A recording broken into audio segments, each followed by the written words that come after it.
दरभंगा में इंटरमीडिएट की परीक्षा प्रारंभ, डीएम एसएसपी ने किया निरीक्षण।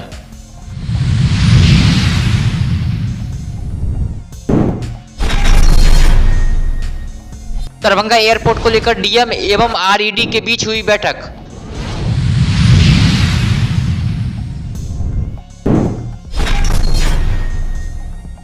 राष्ट्रीय लोक अदालत को लेकर बैंक के अधिकारियों के साथ हुई बैठक।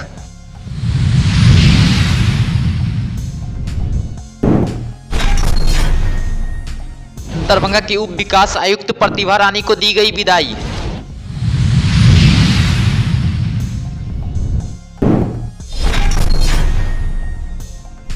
केक काटकर जीविका दीदी की रसोई का मनाया गया स्थापना दिवस।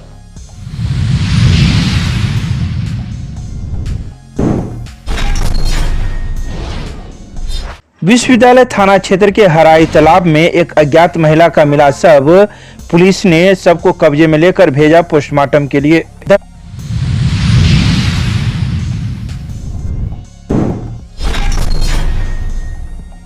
संस्कृत विश्वविद्यालय में नवनियुक्त कुलपति प्रोफेसर लक्ष्मी निवास पांडे ने किया पदभार ग्रहण। वैदिक मंत्रों का होता रहा पाठ। सभी पदाधिकारी व कर्मियों ने किया गर्मजोशी से स्वागत।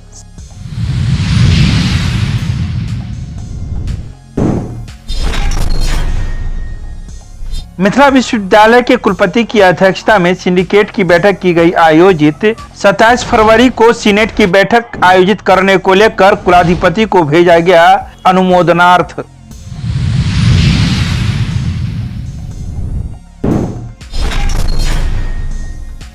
मध्य विद्यालय वाजिदपुर में वसंत ऋतु को लेकर संगोष्ठी संभाषण प्रतियोगिता का किया गया आयोजन। 30 से अधिक छात्र छात्राओं ने लिया भाग।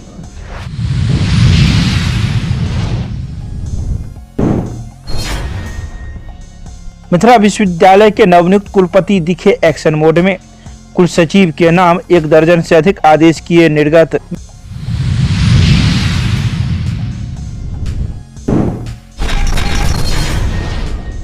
दरभंगा में 1 फरवरी से बिहार इंटरमीडिएट की परीक्षा प्रारंभ होने के साथ ही जिला प्रशासन ने निष्पक्ष रंग शांतिपूर्ण परीक्षा संपन्न करने के लिए दरभंगा के सभी परीक्षा केंद्रों पर दंडाधिकारी की नियुक्ति के साथ आसपास के क्षेत्रों में धारा 144 लगा दी है। इसके साथ ही दरभंगा डीएम राजीव रोशन और एसएसपी कई परीक्षा केंद्रों का निरीक्षण करते हुए दिखे। विद्यालय परीक्षा समिति अंतर्गत आज इंटरमीडिएट का एग्जामिनेशन है। मैं और एसपी साहब लगातार भ्रमणशील हैं और जिले के सभी और दंडाधिकारी पुलिस अधिकारी परीक्षा केंद्रों पे घूम रहे हैं। कदाचार मुक्त परीक्षा हमारा प्रथम ध्येय है और ये भी हम लोगों को सुनिश्चित करना है कि किसी भी प्रकार का जो इंटरनेट है या जो अन्य तंत्र हैं सोशल मीडिया का, इसका दुरुपयोग ना हो। और दरभंगा में परीक्षा हमेशा से अच्छे ढंग से संपन्न होती है, तो हम लोग ये प्रयत्न करेंगे कि मैट्रिक और इंटर की परीक्षा भी बेहतर तरीके से। कहीं कदाचार करते हुए पाए गए ऐसे लोगों से किस तरह से? आज जिन केंद्रों पे हम लोग विजिट किए हैं वहाँ पे कदाचार का कोई मामला प्रकाश में नहीं आया है, लेकिन स्पष्ट निर्देश है कि अगर कदाचार करते लोग पाए जाएंगे तो जो अधिनियम का प्रावधान है उसके तहत कार्रवाई होगी।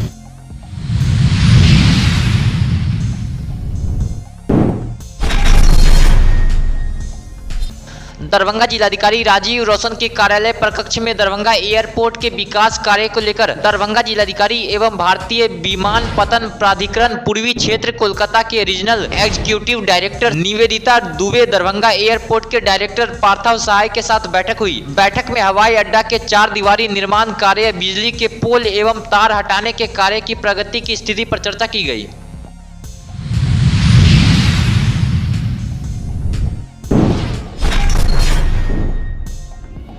दरभंगा जिला एवं सत्र न्यायाधीश सह जिला विधिक सेवा प्राधिकार के अध्यक्ष विनोद कुमार तिवारी ने 9 मार्च को आयोजित होने वाले राष्ट्रीय लोक अदालत को लेकर बैंक के अधिकारियों के साथ समीक्षा बैठक की।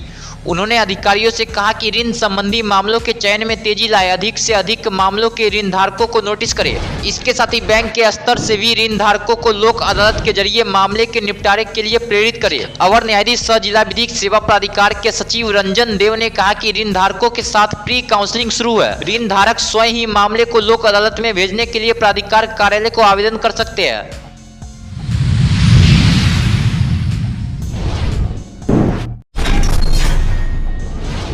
दरभंगा समाहरणालय अवस्थित बाबा साहेब डॉक्टर भीमराव अंबेडकर सभागार में जिलाधिकारी राजीव रोशन की अध्यक्षता में उप विकास आयुक्त प्रतिभा रानी की विदाई समारोह आयोजित की गई। वहीं दरभंगा जिलाधिकारी ने उप विकास आयुक्त की प्रशंसा करते हुए कहा कि बहुत ही कम समय में विकास के लिए सभी मापदंड पर दरभंगा जिला को ऊंचाई पर ले जाने के लिए दरभंगा जिला उन्हें स्मरण करता रहेगा। उन्होंने कहा कि उनके नेतृत्व में इंदिरा आवास योजना तथा प्रधानमंत्री आवास ग्रामीण योजना मनरेगा की उपलब्धि में जिला ने राज्य में अपनी स्थिति अच्छी की।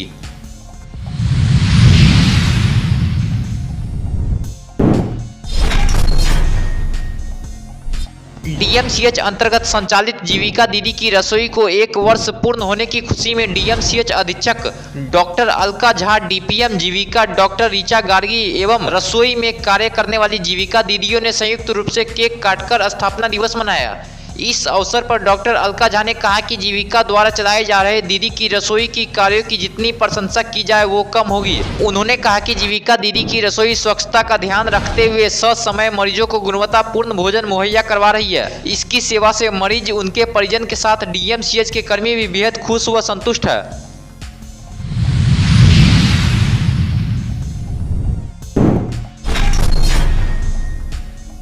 दरभंगा के विश्वविद्यालय थाना क्षेत्र के हराई तालाब में एक महिला का शव मिलने से आसपास के लोगों में अफरा तफरी की स्थिति उत्पन्न हो गई। तो इन लोगों के द्वारा विश्वविद्यालय थाना पुलिस को यह सूचना दी गई।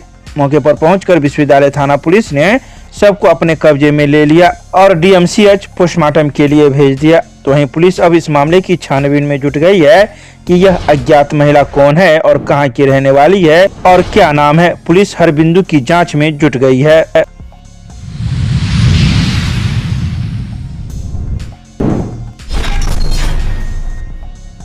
संस्कृत विश्वविद्यालय के नवनियुक्त कुलपति प्रोफेसर लक्ष्मी निवास पांडे ने गुरुवार को पदभार संभाल लिया।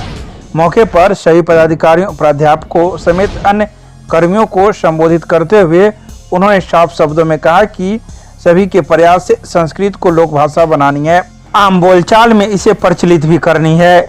इसी क्रम में उन्होंने यह भी जोड़ा कि कार्यालय दैनिक कार्यों में अब आपस में हम सभी संस्कृत में ही बातचीत करेंगे। विश्वविद्यालय हमारे संस्कृति के केंद्र है और इसके माध्यम से पूरे समाज को संस्कारित करने का एक महत्वपूर्ण दायित्व है इस विश्वविद्यालय में। तो निश्चित ही हम उस काम में अग्रसर रहेंगे, शास्त्र की प्रतिष्ठा बढ़ाएं, आधुनिक ज्ञान विज्ञान से भी संस्कृत को जोड़ेंगे और आधुनिक समाज में भी संस्कृति का, संस्कारों का प्रचार करेंगे। सर, यहाँ तो सबसे बड़ी समस्या है छात्रों की कमी, कैसे उस निश्चित ही उस दिशा में प्रयास करेंगे।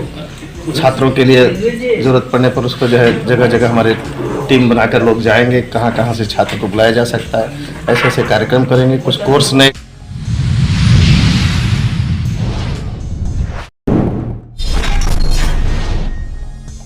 मिथिला विश्वविद्यालय के कुलपति प्रोफेसर संजय कुमार चौधरी की अध्यक्षता में सिंडिकेट की बैठक ऑनलाइन एवं ऑफलाइन मोड में आयोजित की गई, जिसमें डीएसडब्ल्यू प्रोफेसर विजय कुमार यादव, कुलानुशासक professor Ajay Nath Jha, professor Ashok Kumar Mehta, doctor Amar Kumar, वित्तीय पदाधिकारी डॉक्टर दिलीप कुमार तथा कुलसचिव doctor Ajay Kumar Pandit offline mode में तथा ऑनलाइन मोड में सांसद Gopal ji Thakur, doctor Baidyanath Chaudhary Baiju, professor Dilip Kumar Chaudhary, professor Shahid Hasan सहित कई लोगों ने भाग लिया। कुलपति ने सदस्यों का स्वागत करते हुए बताया कि कुलाधिपति से वार्ता के आलोक में 27 फरवरी 2024 को सीनेट की बैठक संभावित है।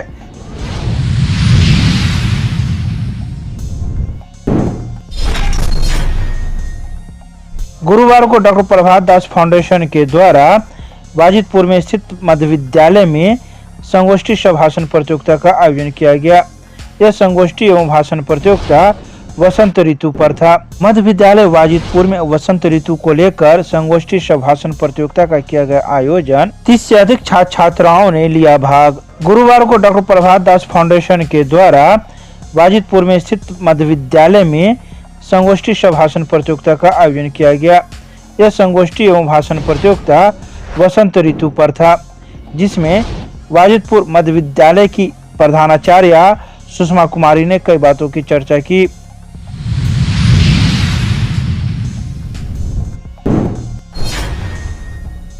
मिथिला विश्वविद्यालय के नवनियुक्त कुलपति professor Sanjay Kumar Chaudhary action mode में दिखे। गुरुवार को वे कार्यालय में आते ही दर्जन भर आदेश कुलसचिव के नाम निर्गत किए, जिनमें छात्र, शिक्षकों तथा कर्मचारियों का व्यापक हित निहित है। इन आदेश में कुलपति ने राजभवन के निर्देशानुसार शिक्षकों एवं कर्मचारियों की पदोन्नति की प्रक्रिया अविलंब प्रारंभ किए जाए। कुलपति ने आदेश दिया कि सेवानिवृत्त होने वाले शिक्षकों एवं कर्मचारियों के पेंशन एवं सेवांत लाभ का ससमय भुगतान किया जाए।